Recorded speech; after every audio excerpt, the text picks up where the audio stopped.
Hello everyone, Radhe Radhe. आप सभी का बहुत बहुत स्वागत है। आज मैं आप लोगों के साथ शेयर करने वाली हूँ पूर्णिमा के व्रत का उद्यापन कैसे किया जाता है।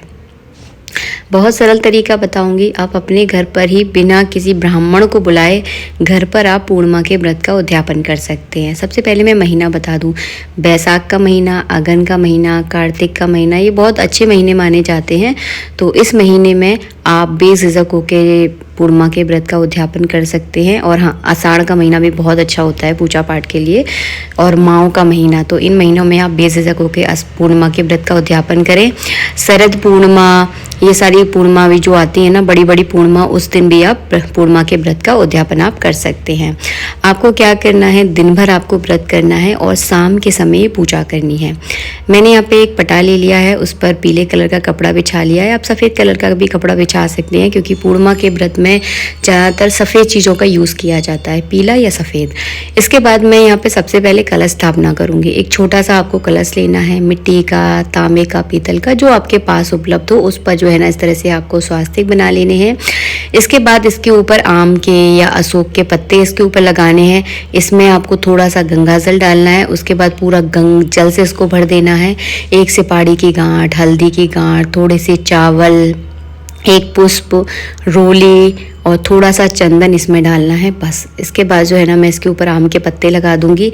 इसके बाद आपको एक प्लेट लेनी है, जैसे पात्र बोलते हैं, तो वो पात्र के ऊपर आपको चावल भरने हैं और चावलों के ऊपर आपको नारियल रखना है। तो इस तरह से जो है ना, कलश की तैयारी हो जाएगी।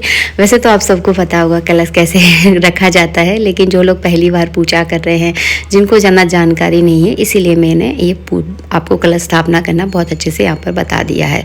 नारियल के ऊपर इस तरह से कलावा आपको ज़रूर रख लेना है। इसके बाद मैंने यहाँ पे कलश को चावलों के आसन के ऊपर रखा है, तो डायरेक्ट आप नीचे ना रखें, थोड़े से चावल रखें। उसके बाद आपको उसके ऊपर कलश रखना है। इसके बाद जो है ना, मैंने चावल थोड़े से ज़्यादा आपको क्वांटिटी में लेने हैं, तो थोड़ा ज़्यादा चावल लेना। और चावल जो आप पूजा में यूज़ करने वाले हैं, वो चावल एकदम साजे होने चाहिए। कटे हुए चावल यानी अक्षत पूजा में यूज़ नहीं किए जाते। पूर्णिमा का व्रत भगवान विष्णु का व्रत है, तो भगवान विष्णु की अगर आपके पास कोई तस्वीर है या मूर्ति है, जो भी आपकी पूजा में विराजमान है, उनको इस चौकी पर आप विराजमान ज़रूर करें।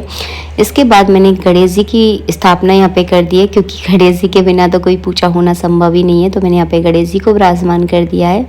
इसके बाद आपको एक प्लेट में इस तरह से गोल प्लेट लेनी है और उसमें इस तरह से चावल आपको बिछा देने हैं। अगर आपके पास चांदी की प्लेट है तो फिर उसी में रखिएगा। अगर नहीं है तो स्टील की प्लेट का भी आप प्रयोग जो है ना कर सकते हैं। और बीच में इस तरह से आपको एक चांदी का सिक्का रखना है। अगर आपके पास चांदी का सिक्का नहीं है तो नॉर्मली जो कॉइन हमारे पास होते हैं, उस कॉइन का भी आप यूज़ कर सकते हैं, लेकिन होना वो सफ़ेद कलर का ही चाहिए। वैसे चांदी जो है ना, चंद्रमा की पूजा में विशेष रहती है। अगर है तो चांदी का सिक्का ही रखें आप। यहाँ पर अब मैं आपको पूजन करके बता रही हूँ। तो सबसे पहले आपको दीपक का पूजन करना है, जो कि सर्वोपरि होता है। सबसे पहले दीपक का ही पूजन किया जाता है, ताकि जो हम पूजा करने वाले हैं, उस पूजा में कोई भी किसी भी प्रकार की कोई रुकावट ना आए और ये पूजा जो है ना, निर्विघ्न संपन्न हो। इसके बाद जो है ना, हम यहाँ पर गणेश जी का पूजन करेंगे। तो 4 बार जो है ना, मैंने इस तरह से जल चढ़ा दिया है।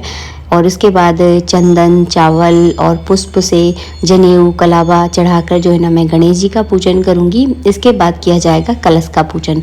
तो कलश का भी पूजन आपको सेम इसी विधि से करना है। सबसे पहले थोड़ा सा जल चढ़ाना है, इसके बाद चंदन से तिलक लगा देना है, चावल चढ़ा देने हैं, कलावा रूपी वस्त्र अर्पित कर देना है, जनेऊ चढ़ा देना है। तो इस तरह से जो है ना, कलश पर पूजन हो जाएगा। जब आप उद्यापन करते हैं तो कलश स्थापना करना बहुत ज़रूरी होता है। जब किसी व्रत की शुरुआत करते हैं तब भी कलश स्थापना करना ज़रूरी होता है। बीच में आप नहीं करना चाहते तो कोई दिक्कत नहीं है। इसके बाद 4 बार मैं इस तरह से भाव का स्नान में भगवान को करा रही हूँ। अगर आपके पास भगवान विष्णु की मूर्ति है तो मूर्ति को आप प्रॉपर स्नान कराइए, जैसे कि हम कान्हा जी को कराते हैं। अगर आपके पास भगवान विष्णु की इस तरह की कोई तस्वीर नहीं है तो उनकी जगह पर आप अपने छोटे से कान्हा जी को भी विराजमान कर सकते हैं।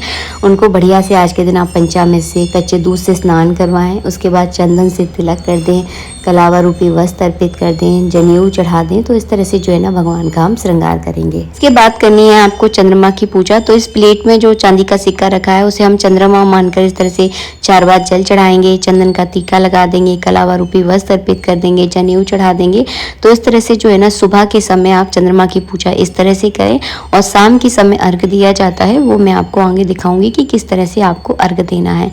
जो हमने प्लेट में चावल और चांदी का सिक्का रखा है, इसे पूजा के बाद ब्राह्मण को या आपका जो कोई मान धान है उसे जो है ना दान दिया जाता है।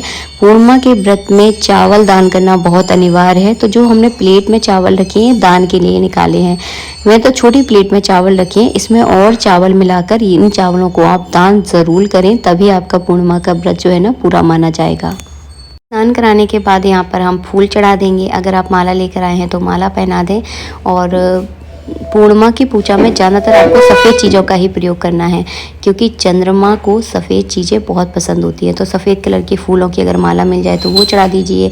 इसके बाद मैंने यहाँ पे ड्राई फ्रूट यानी मेवे का भोग लगा दिया है। और हाँ, पूर्णिमा के व्रत में चावल की खीर ही बनाई जाती है, तो आपको चावल की खीर बनाकर तैयार कर लेनी है और इसका भोग लगा देना है। और हाँ, तुलसी दल डालना बिल्कुल मत भूलना। अगर आप तुलसी दल नहीं डालोगे तो भगवान इसका भोग बिल्कुल नहीं लगाएंगे, तो आपको तुलसी दल पूजा में आपको ज़रूर डालना है। और हाँ, आज के दिन एक ब्राह्मण को भोजन ज़रूर कराना है, क्योंकि ब्राह्मण के भोजन के बिना उद्यापन अधूरा रहता है। तो ब्राह्मण भोजन की प्रधानता बहुत ज़्यादा है, तो ब्राह्मण भोजन आप ज़रूर कराएं। मैंने यहाँ पे एक कलश ले लिया है, कलश में मैंने जल भर दिया है, उसमें थोड़ा सा मैं कच्चा दूध डाल दूँगी और इस कलश से करूँगी मैं चंद्रमा को अर्घ दूंगी। तो वो भी मैं आपको बताऊंगी चंद्रमा को अर्घ कैसे दिया जाता है। इस कलश में मैंने थोड़े से चावल डाल दिए हैं। इसके बाद मैं पूर्णिमा के व्रत की कहानी पढ़ूंगी। हाथ में आपको थोड़े से चावल लेने हैं, एक पुष्प लेना है और 11-21 रुपये कुछ दक्षिणा लेकर ही आप कथा पढ़ें। अगर आप कथा नहीं पढ़ रहे हैं, किसी और से आप सुन रहे हैं, तो उसको कुछ ना कुछ आपको दक्षिणा ज़रूर देना है। फ्री में कथा नहीं पढ़नी है, इस बात का ध्यान रखना है। ना फ्री में सुनी जाती है कथा, ना पढ़ी जाती है। तो आप कुछ ना कुछ कथा पढ़ते समय दान जो है ना ज़रूर करें।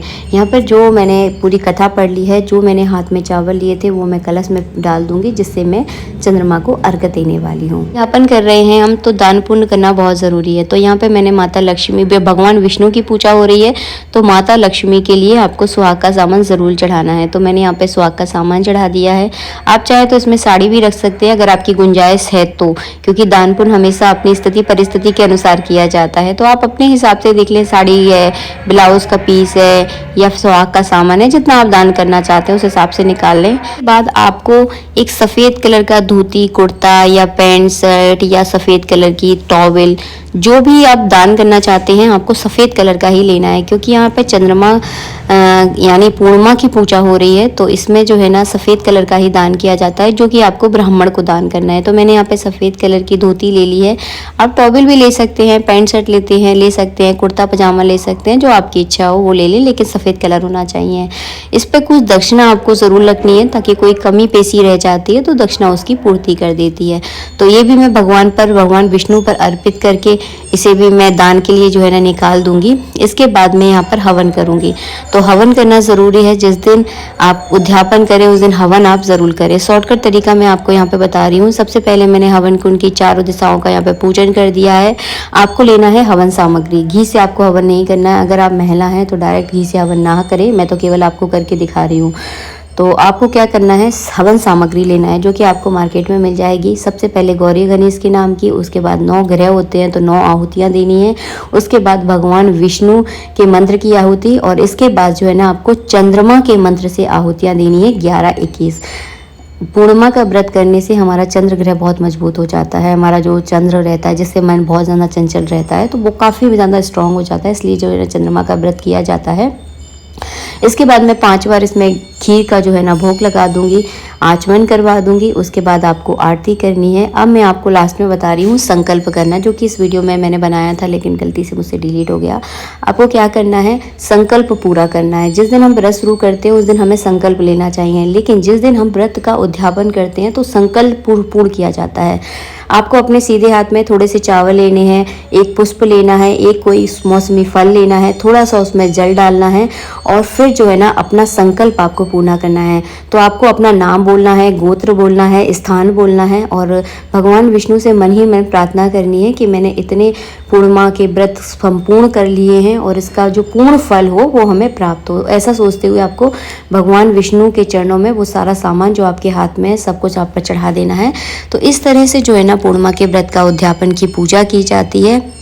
शाम के समय आपको अर्घ देना होता है, तो शाम के समय आप चंद्रमा को अर्घ देकर आए आपके गली मोहल्ले में, जहाँ से आपको चंद्रमा दिखाई देता है, आपकी छत से, बालकनी से, खिड़की से, वहाँ से जो है ना इस जो कलश मैंने आपको दिखाया है, इस कलश से जो है ना आपको अर्घ देना है। और चंद्रमा को जब आप अर्घ देते हैं तो 3 बार अर्घ देना होता है, इस बात का विशेष ध्यान रखें, 3 बार देना है। तो मैं आपको थोड़ा सा दिखा रही हूँ, आप ध्यान से वीडियो को देखिएगा।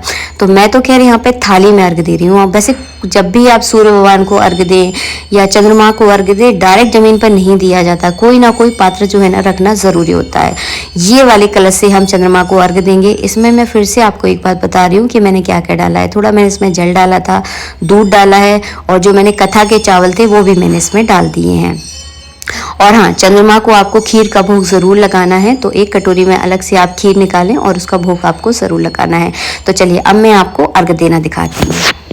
मैंने यहाँ पे एक कांसे की थाली ले ली है। इस थाली में इस तरह से मैं स्वास्तिक बना दूंगी और हाँ, जिस जगह से आपके घर पर चंद्रमा दिखता है उसी जगह आपको ये जो है ना अर्घ देना है। पूजा आप अपने पूजा स्थान पर कर सकते हैं, लेकिन अर्घ वहीं पर देना है जहाँ पर आपको दिखाई देता है चंद्रमा।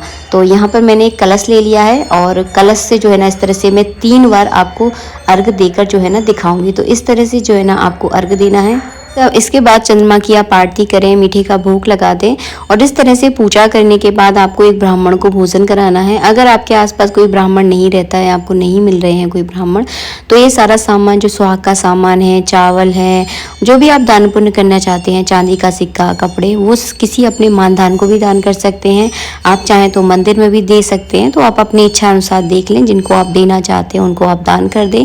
इसके बाद जो है ना आपको ब्राह्मण का जो भोजन का सामान है, आप चाहें तो मंदिर में भिजवा सकते हैं, आप चाहें तो कच्चा राशन पानी भी दान कर सकते हैं।